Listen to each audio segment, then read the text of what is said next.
단기 매매 증권 배울게요. 자, 단기 매매 증권이라는 얘기는 단기간 내에, 주로 단기간 내에 매매 차익을 얻을 목적으로 취득한 유가증권. 그러니까 단기 매매 증권이라고 부르는 거겠지. 그러니까 단기간 내에 매매 차익을 얻을 목적으로 산 유가증권. 유가증권이라는 얘기는 재산적인 가치가 있는 증권. 흔히 말하는 뭐 주식, 뭐 채권 같은 거. 자, 그로서 단기간 내에 매매 차익을 얻을 목적으로 취득했는데, 이제 요 이름을 쓰려면 매수와 매도가 적극적이고 빈번하게 이루어지는 증권을 말한다. 내가 유가증권을 샀어요. 무슨 목적으로 샀냐? 단기간 내에 매매 차익을 얻을 목적으로 샀고, 매수와 매도가 적극적으로 빈번하게 이루어지면 이제 왼쪽에다가 이름을 단기 매매 증권이라고 쓴다는 얘기입니다. 이해되셨죠? 유가증권의 정의를 봅시다. 자, 유가증권이라는 얘기는 뭐냐? 재산적인 가치가 있는 증권이야. 이제 일반 기업 회계 기준의 표현입니다. 유가증권은 재산권을 나타내는 증권, 재산권을 나타내는 증권, 재산적인 가치가 있는 증권, 이게 실물이 발행되는 경우도 있고, 그냥 종이짝처럼 증권이 발행되는 경우도 있고, 그냥 뭐 무슨 명부, 주주 명부에 등록만 되어 있는 경우도 있다. 자, 유가증권은 적절한 액면 금액 단위로 분할되고 시장에서 거래가 되거나 투자의 대상이 됩니다. 자, 유가증권에는 지분증권과 채무증권이 있습니다. 지분증권, 지분권을 나타내는 거, 나중에 빚을 갚아야 되는 채무증권을 포함한대요. 자, 이제 이렇게 생긴 게 지분증권이에요. 지분권을 표시하는 거. 이게 삼성전자의 주식. 내가 한 주를 갖고 있으면 삼성전자 전체의 지분 중에 1%를 갖고 있는 게 하나를 갖고 있는 거예요. 이게 지분증권.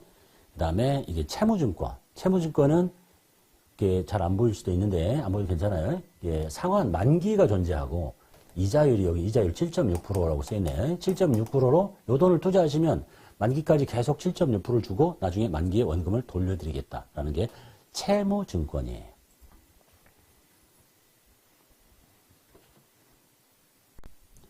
단기 매매증권의 최초 인식과 측정 보겠습니다. 최초 인식과 측정. 표현이 좀 어렵죠. 그러니까 예전의 표현은 단기 매매증권을 샀어요. 그러면 이걸 이제 여기 샀으니까 보세요. 단기간 내에 매매 차익을 목적으로 취득했으니까 이름은 결정이 됐잖아. 여기가 단기 매매 증권이라고 할 겁니다. 이렇게. 자, 그 다음에 이름 결정됐으니까 여기 금액을 얼마나 적을 거냐라는 얘기가 바로 측정이라는 얘기야. 측정. 산 취득 원가 살 때 얼마를 적을 거냐. 최초 인식이라는 얘기는 인식이라는 얘기는 다른 말로 표현하면 기록한다는 얘기야. 여기다 기록할 것과 금액을 얼마로 측정할 거냐를 옛날 표현은 취득 원가를 얼마로 할 거냐라는 얘기라고 보시면 돼요. 단기 매매 증권은 계약 당사자가 되는 때에, 즉 물건을 살 때 재무상태표에 인식하래요. 기록하라는 얘기입니다. 그리고 최초에 인식할 때, 기록할 때 얼마로 적느냐? 공정가치로 측정하라는 얘기예요. 금액은 공정가치로 라는 표현입니다. 말이 좀 어렵죠? 즉, 살 때 공정가치로 적어. 공정가치 딴 말로 말하면 그냥 시가라고 보시면 돼. 시가. 공정가치. 중요한 표현이에요. 자, 그 다음에 이때 만약에 취득과 직접 관련된 거래 원가가 있다면, 예를 들면 주식을 사는데 어떤 채권을 사는데 어떤 대리인이나 중개인에게 지급한 수수료가 있거나 증권거래 수수료가 있거나 세금이 있으면 이때 이런 관련된 거래 원가는 어떻게 처리할 거냐라는 얘기예요. 자, 뭐라고 하고 있냐면 최초에 인식할 때는 공정가치로 측정하라고 그랬죠. 공정가치는 이제 뒤에 배울 텐데 그냥 시가라고 보시면 돼. 지금 현재 내가 지금 당장 삼성전자 주식을 살 때의 가격, 근데 그거를 하는 과정에서 관련된 거래 원가가 있다면 이 거래 원가는 이 공정가치에다가 가산하지 말고 그냥 비용으로 처리하라고 하고 있습니다. 가산하지 말고. 그러니까 예를 들면 삼성전자의 주식이 지금은 얼마인지 모르겠지만 한 5만 원 됐다가 7만 원 됐다가 8만 원 됐다. 7만 원에 지금 시장에 돌아다녀요. 그럼 내가 이걸 샀어. 그러면 나는 이제 단기간 내에 매매 차익 목적이니까 여기를 단기 매매 증권이라고 이름을 지어서 7만 원을 적을 텐데 이걸 사는데 돈이 7만 원만 나가는 게 아니라 7만 100원이 나가더래. 뭐냐 이게? 수수료더라. 그러면 이 100원을 여기다가 붙이는 게 맞겠냐? 그냥 100원을 그냥 비용 처리하는 게 맞겠냐? 상식적으로 생각을 해봐요. 이게 이제 아주 특이한 방식인데, 모든 자산을, 이제 이것도 자산이지만 이거 이후에 모든 자산을 취득하는 과정에서 직접 관련된 거래 원가는 자산의 원가에 더하는 게 맞습니다. 더하는 게 원칙이야. 왜냐하면 이거를 안 더해 놓으면 내가 여러분이 주식을 할지 안 할지 모르겠지만 이거를 7만 원인데 수수료까지 해서 7만 100원이 들었어. 그러면 어떤 사람은 이 삼성전자 내가 주식은 얼마에 샀냐 그러면 7만 100원이라고 기록한 사람이 있을 거고, 아니다. 진짜 공정가치는 7만 원이고 이 100원은 수수료야. 이렇게 따로 적어놓은 사람이 있다 쳐봐요. 그러면 같이 적어놓은 사람은 나는 이건 이제 7만 100원짜리야. 7만 100원이 되기 전까지는 절대 안 판다. 7만 200원이 돼야 팔겠지. 7만 50원이 돼도 안 팔겠지. 왜냐면 50원 손해잖아. 근데 7만 원으로 적어놓잖아요. 그러면 7만 50원이 됐다. 50원 땄네. 7만 100원이 됐다. 100원 땄네. 이렇게 기억할 수가 있잖아. 왜냐면 따로 적어놨으니까. 그래서 이렇게 적는 게 맞아요. 안 그래? 바보잖아. 7만 100원이 들었는데 7만 원으로 적어놔가지고 100원 올라서 팔아서 100원 이익 봤다 이렇게 하면 바보가 되니까. 그래서 대원칙은 모든 자산을 취득하는 과정에서 직접 발생된 거래 원가는 자산의 원가에 더하는 게 맞습니다. 그리고 얘도 아주 오래전에는 더했습니다. 근데 이것을 이렇게 더해놨더니 전체 금액에 비해서 이 거래 수수료가 아주 조금이거든요. 그러면 이게 한 주니까 7만 100원이 이렇게 쉽게 이해할 수 있는데, 엄청나게 많은 주식을 사들였는데 그 몇천 원 때문에 이 단가가 엄청 지저분해져요. 취득 단가가. 왜냐면 이거 사고 팔고 하잖아. 그래서 도저히 이게 실무자들이 못 해먹겠다는 거야. 거래가 하루에도 몇 번 사고 팔고 할 수 있는데 살 때마다 발생하는 이 거래 수수료를 여기다 붙였더니 취득 단가를 계산하는데 머리가 쥐가 나더라. 그래서 대원칙은 이게 맞지만 이렇게 별도로 구분을 해가지고 이렇게 관리합시다. 안 그러면 못 해먹겠습니다. 라고 한 거예요. 유일하게 얘만 그렇습니다. 이해되셨죠? 자, 그래서 이제 이 이후로 모든 자산을 취득할 때 직접 발생되는 거래 원가는 자산의 원가에 더하는 게 맞아요. 그래야 이익이 났는지 손해가 났는지 알 수 있지만, 얘는 너무나 자주 사고 팔기도 하고 이 전체 금액에 비해서 이 수수료가 차지하는 비율이 너무 작아서 합쳐놓으면 머리가 쥐나니까 따로 하는 거야. 그래서 중요하다는 얘기야. 시험에서 잘 나오는 거지. 현실에서는 따로 떨어뜨려 놔야 계산하기가 쉬우니까 떨어뜨린 거고. 그래서 이때 취득과 직접 관련된 거래 원가가 있다면 단기 비용으로 처리합니다. 그냥 합치는 게 아니고. 그것을 여러분은 너무나 당연하게 생각할 수도 있는데 뒤에 가면 그렇지 않아. 이해됐죠?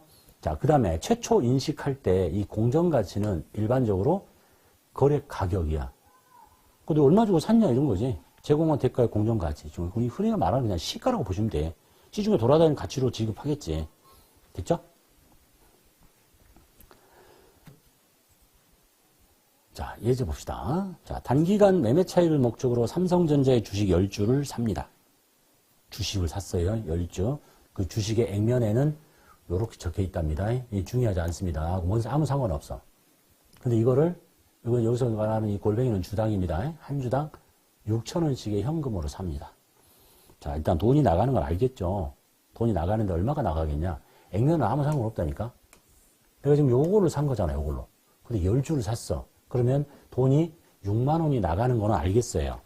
그러면 나는 이제 산 게 뭐냐? 삼성전자의 주식이잖아. 무슨 목적으로 샀는데? 단기간 내에 매매 차익을 얻을 목적으로 샀지. 그럼 그때 이름이 뭐야?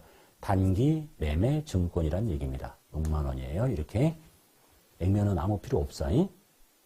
시장에서 6만 원 될 수도 있고 7만 원 될 수도 있고 막 돌아다니니까 그때 그 준 돈을 적으시면 돼. 그 다음에 단기간 매매 차익 목적으로 LG전자의 사채를 삽니다. 사채는 1주, 2주라고 하지 않고 괴자, 구자처럼 1자, 2자, 3자, 10자를 삽니다. 얘도 액면이 적혀있지만 중요하지 않습니다. 요거를 7만 원에 삽니다. 현금 주고. 근데 뭘 샀어? 사채를 샀지. 취득한 목적이 뭐야? 단기간 내에 매매 차익 목적이잖아. 그럼 얘도 단기 매매 증권이야. 7만 원. 이렇게 적으시면 됩니다. 그게 주식인 지분증권의 형태든 채권인 채무증권의 형태든 내가 취득한 목적은 단기간 내의 매매 차익 목적이니까 단기 매매 증권이라고 하시면 되는 거예요. 자, 그 다음에 단기간 매매 차익을 목적으로 취득한 롯데전자의 주식 10주가 있는데 액면 필요 없다고 그랬습니다. 요거를 8,000원에 매입하고 자, 거래 수수료와 함께 돈이 나갑니다. 자, 이 단기간 매매 차익 목적으로 주식을 취득하는데 발생한 거래 원가는 공정가치에 더하지 않기로 했잖아요. 이 8,000원을 더하지 않기로 했으니까 이때 단기 매매증권은 8만 원만 되는 거야. 8만 4천 원이 아니라 8만 원만 적고 그리고 이 4천 원은 비용이 생기는 거야. 수수료 비용이라고 처리하시면 돼. 요게 이제 핵심이란 얘기입니다. 이걸 처음 하시는 분은 뭐 당연히 수수료 비용이니까 비용 처리하는 게 맞지. 근데 그렇지 않다니까. 대원칙은. 그래서 요거는 여기다 합치는 거 아니다. 비용 처리한다. 그래서 영업의 비용으로 처리하시면 된다는 게 중요해요. 아주 중요. 여러분은 뭐 당연한 거 아니냐? 비용 처리? 그렇지 않아. 모든 자산에 말씀드렸잖아. 이거를 8만 원으로 적어 놓으면 이게 8만 원짜리인지 안단 말이야. 너 원래는 얼마짜리야? 8만 원에 4천 원 들었으니까 나는 8만 4천 원 밑으로는 팔면 안 되는 거지. 근데 그렇게 하지 말랬으니까 요것만 비용 처리하시면 돼. 그래서 시험에서 잘 나온다는 얘기야. 다른 자산들은 다 그렇지 않는데 이해되셨죠? 배당금 수익과 이자 수익 보겠습니다. 이제 단기 매매증권을 취득하면 주식의 형태로 취득을 하면 배당금을 받는 거고 채권의 형태를 취득하면 꼬박꼬박 이자를 받는 거예요. 그때 이제 회계처리를 어떻게 할 것이냐. 자, 보통주나 우선중에 지분증권인 주식에 투자하면 배당금 수익을 얻을 수 있으며 사채나 국가가 발행한 채권, 공개를 발행한 공채, 국채인 채무증권에 투자하면 이자를 받게 돼요. 그러려고 하는 거니까. 자, 그러면 현금 배당의 경우에 상대방인 삼성전자가 현금 배당을 준다. 그럼 배당금을 받을 권리와 금액이 확정된 시점에 영업의 수익인 배당금 수익이라고 인식하면 돼요. 배당금 수익. 그 다음에 이자 수익은 보유 기간 중에 액면 이자 상당액을 기간 경과분만큼 이자 수익으로 인식하면 돼요. 이 말 다 무시하셔도 돼요. 그냥 채권에 투자해서 이자를 받으면 자기가 갖고 있는 만큼 그러니까 이제 이 채권에 대한 이자를 1년치를 주는데 내가 1년 다 갖고 있으면 다 내 거지만 사이에 끼어서 갖고 있을 수도 있는 거니까 그런 표현이라고 보시면 되겠고 그냥 이자 수익하고 배당금 수익이라는 것만 기억하시면 됩니다. 뭐 더 자세한 회계 처리까지는 아실 필요 없는 거니까 이자 수익. 자, 예제 보겠습니다. 삼성전자 주식에 투자한 대가로 현금 배당 2,000원이 확정돼서 보통예금 계좌로 입금됩니다. 자, 삼성전자의 주식에 투자한 대가로 현금 배당 받았죠. 어디에 돈 들어요? 보통예금에 들어오니까 왼쪽에 보통예금, 오른쪽에 배당금 수익이라고 하시면 돼요. 배당금 수익. 그 다음에 LG전자 사채에 투자한 대가로 이자가 보통예금 통장에 들어와요. 보통예금 넣고 이자 수익 처리하시면 돼요. 어려운 건 아니죠.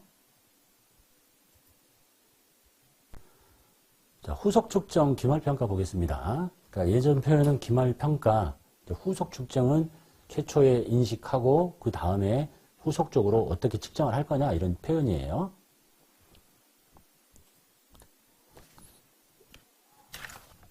자, 보시면 자, 이게 이제 삼성전자의 주식 그래프인데 주가는 매일 이렇게 움직이죠. 근데 내가 이제 이때 샀어. 예? 뭐 예를 들면 7만 원에 샀다 칩시다. 근데 하루도 수없이 오르락 내리락 하는데 이거를 따라다닐 거냐, 오르면 올랐다고 장부로 올리고 떨어지면 내렸다고 올릴 거냐, 내릴 거냐, 이걸 매일 하라고 할 수는 없잖아. 하지만 보고기간 종료일은 해야 되겠지. 예? 네가 산 날과 이 끝나는 보고기간 종료일에는 가치가 달라질 수 있으니까 그걸 이제 기말평가라고 하는 거예요. 온 국민이 삼성전자 주식에 관심을 많이 갖고 계시지. 자, 봅시다. 단기 매매증권을 취득해서 결산이 현재 갖고 있다면 이거를 공정가치로 평가를 해야 됩니다. 즉 12월 말 현재에 평가를 하라는 얘기지. 기말에 공정가치로.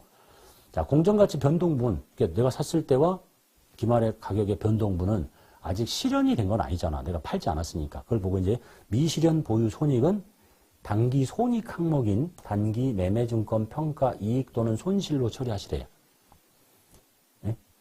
올랐으면 단기 매매증권 평가에서 이익 났다. 떨어졌으면 평가 손실 났다. 이렇게 하시래. 단기 손익으로. 손익계산서에 반영하라는 얘기야. 그래서 시장성 있는 유가증권은 시장가격을 공정가치로 봅니다. 시장가격을 공정가치로 평가하니까 그러니까 시장에 주식시장에 돌아다니는 거. 시장가격은 보고기간 현재의 종가. 즉 보고기간 말은 회사마다 다르니까 12월 말이라고 할 수는 없는 거고 그 종가, 그 보고기간 종료일에 객장 문 닫는 날의 가격이 공정가치다 이라는 얘기예요. 예제 보겠습니다. 보유 중인 단기 매매증권의 장부 금액은 75.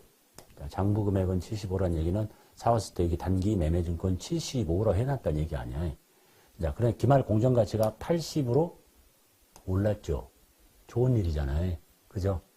요 얘기를 하기 전에 일단 내가 샀을 때 단기 매매증권이 왼쪽에 75만 원으로 이렇게 잡혀서 지금 대기하고 있는 상황인데 기말에 80으로 튀었어. 어떻게 해주라고? 올려줘야지. 80이 됐으니까. 그러면 얼마만 올리면 돼요? 5만 원만 더 올리면 되지. 80을 다 올리는 게 아니라. 이해되셨죠? 그래서 차변에 단기 매매증권을 5만 원 올리면 원래 잡혀있던 70과 5만 원이 만나서 80이 되는 거다. 그리고 그것은 영업의 수익인 단기 매매증권 평가이익이라고 하시면 돼요. 단기 매매증권 기말의 평가에서 이익 났습니다. 라고 하시면 되겠죠? 자, 그 다음에 보유 중인 단기 매매증권의 장부 금액은 80이야. 지금 80에 사갖고 잡혀 있어요. 왼쪽에. 근데 기말의 공정가치가 70으로 떨어졌어요. 지금 왼쪽에 80에 잡혀 있는 거예요. 근데 이거를 70으로 만들려니까 요거를 10만큼 제거시키면 되겠죠. 그래서 단기 매매증권을 뺍니다. 10. 그러면 80에 있는 거를 10으로 뺐으니까 저쪽에 남은 순액은 70인 거지. 그래서 단기 매매증권 평가 손실이라고 하시면 되겠네요. 별로 어려운 건 아니죠.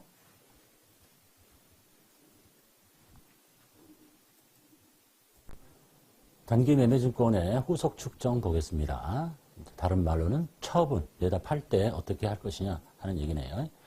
단기 매매증권을 처분하는 경우에는 내다 팔 때는 처분 금액과 장부에 잡혀있는 금액을 비교해서 그 차액을 비싸게 팔았으면 처분이익, 싸게 팔았으면 처분 손실 이렇게 한다는 얘기입니다. 단기 매매증권 처분이익 손실 줄여서 처분 손익.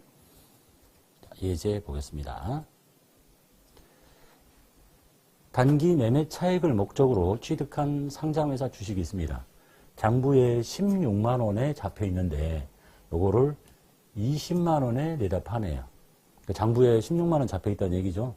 16만 원짜리 빼고 20만 원 받고. 그래서 16만 원짜리 빼고 20만 원짜리 받고 그 차이는 단기 매매증권 처분 이익이라고 하시면 되겠네요. 두 번째 사례. 단기 매매 차익 목적으로 취득한 상장회사 주식인데 10주고요. 장부 금액은 주당 2만 5천 원씩 25만 원짜리를 주당 2만 원에 내다 팝니다. 싸게 파네요. 그럼 장부에 2만 5천 원짜리 10주가 잡혀 있으니까 이걸 빼고 그 다음에 25만 원 빼고 돈은 2만 원에 받았으니까 20만 원 적고 손해났죠. 그때 차이는 단기 매매증권 처분 손실이라고 하시면 되겠네요. 이게 이제 처분에 대한 회계처리 다라고 보시면 되겠습니다. 이익 나거나 손해 나거나. 자, 이번 시간에는 단기 매매증권의 기출문제를 풀이하도록 하겠습니다. 다음 거래 자료를 세현상사의 일반 존표 입력에 추가 입력하시오. 자, 세현상사의 일반 존표 클릭하시고 문제 1번 보겠습니다. 단기 매매 차익을 목적으로 단기간 매매 차익을 목적으로 주식을 취득했대요. 현금 주고. 그러니까 차변이 단기 매매 증권이라는 얘기가 되겠네요. 차변에 단기 매매 증권 찾아서 입력하시고 금액은 1주당 2만 원짜리가 100주니까 이렇게 곱하면 200만 원. 그리고 대변에 현금으로 매입했다니까 대변에 현금 입력하시면 되겠네요.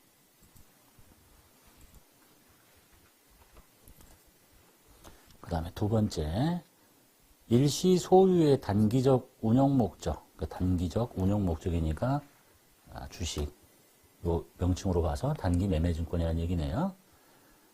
자, 대금은 보통 예금에서 나갔으니까 단기 매매증권을 취득하는데 100주고 주당 액면이 5,000원이고 3만 원에 샀습니다. 액면은 주식에 찍혀있는 금액이니까 나하고 상관없고 내가 얼마를 주고 샀느냐 3만 원 곱하기 100주를 하시면 되겠네요. 그래서 300만 원. 그 다음에 대변의 돈은 보통예금에서 나갔으니까 보통예금을 빼내시면 되겠습니다. 액면은 중요한 정보가 아닙니다. 나한테 필요한 정보가 아니야. 그 다음에 단기간의 매매 차익을 목적으로 상장회사의 주식을 1주당 2만 원에 100주를 삽니다. 그러니까 차변에 단기 매매증권 2만 원 곱하기 100주 200만 원. 그 다음에 매입 수수료는 매입할 때 수수료가 들었나 봅니다. 매입가액의 1%니까 요것의 1% 2만 원이라는 얘기네. 그 다음에 매입 관련 대금은 모두 현금으로 줬습니다. 그리고 매입 관련된 수수료는 영업의 비용으로 처리하시대요. 영업의 비용의 수수료 비용. 그러니까 자산을 취득할 때 발생한 수수료 비용. 차변에다가 800번대의 수수료가 아니라 딱 요거 하나에서만 쓰는 거니까 다를 때는 수수료 비용은 전혀 쓰지 않습니다. 보통은 여기 831번의 수수료를 쓰는데 요것만 영업활동이 아니기 때문에 투자활동이죠. 명백하게. 그래서 수수료 비용 처리하시면 되겠습니다. 저것의 1%. 그래서 2만 원 입력하시고 그 다음에 대금은 모두 현금으로 줬으니까 대변에 현금 202만 원 처리하시면 되겠네요. 그 다음에 네 번째, 증권거래소에 상장된 동원의 주식. 증권거래소에 상장됐다는 얘기는 시장성이 있다는 얘기고 주식 100주를 주당 15,000원씩의 단기 보유 목적으로 취득합니다. 그럼 여기까지 보면 차변에 단기 대여금 150만 원이라는 걸 알 수 있겠네요.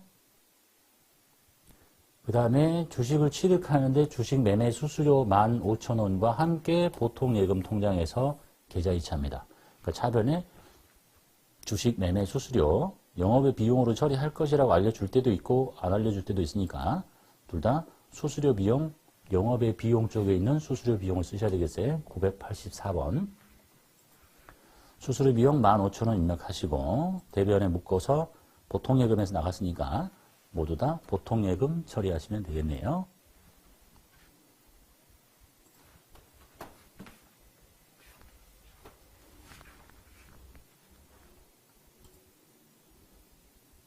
자, 그 다음 문제 5번 볼게요. 단기 매매 증권의 기말 현재 장부 금액과 공정 가치가 다음과 같습니다.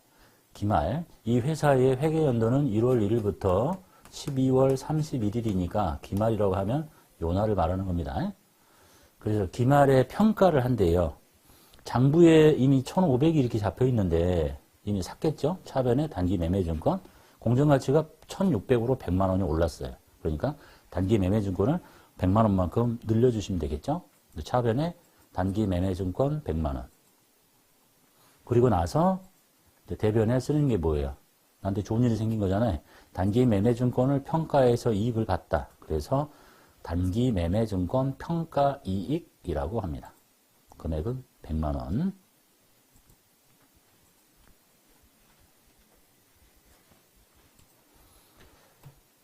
여섯 번째, 기말 현재 보유하고 있는 단기 매매증권의 평가액이 다음과 같습니다. 기말의 평가를 회계 처리하시래요. 장부에 420이 잡혀있고 공정가치가 400으로 떨어졌네요. 20만 원만큼. 그러니까 단기 매매증권을 20만 원만큼 제거시키면 되겠네요. 대변으로 단기 매매증권을 뺍니다. 단기 매매증권 20만 원 제거하고 비용이 생긴 거죠. 차별의 손실, 단기 매매 증권 평가 손실이라고 찾아서 입력하시면 되겠습니다. 200만 원. 이게 이제 취득한 상황, 그 다음에 기말에 공정가치가 움직여서 평가 이익이 날 수도 있고 평가 손실이 날 수도 있고 생기는 상황은 둘 중에 하나. 자, 그 다음에 이제 단기 매매 증권을 보유하고 있다가 처분하는 상황에 대한 문제네요. 시장성 있는 단기 보유 목적의 한라 모역의 주식. 그 시장성 있는 단기 보유 목적의 한라 주식이라는 얘기는 단기 매매 증권이다라는 얘기를 하고 있는 겁니다. 장부 금액이 400만 원입니다. 이미 차변에 단기 매매 증권이 400이 잡혀 있는데 요거를 420만 원에 매각합니다. 비싸게 파네요. 그리고 당좌 예금 계좌로 돈이 들어옵니다. 그럼 이제 단기 매매증권을 빼버리면 되겠죠. 대변에 단기 매매증권 400만 원짜리를 제거시키고 차변에 당좌 예금 계좌로 돈을 420을 받고 그럼 이제 나간 것보다 들어온 게 많으니까 오른쪽에 뭐가 생기겠어요? 처분 이익이 생기겠죠. 대변에 단기 매매증권 처분 이익이라고 하시면 되겠네요. 비싸게 팔았을 때 20만 원.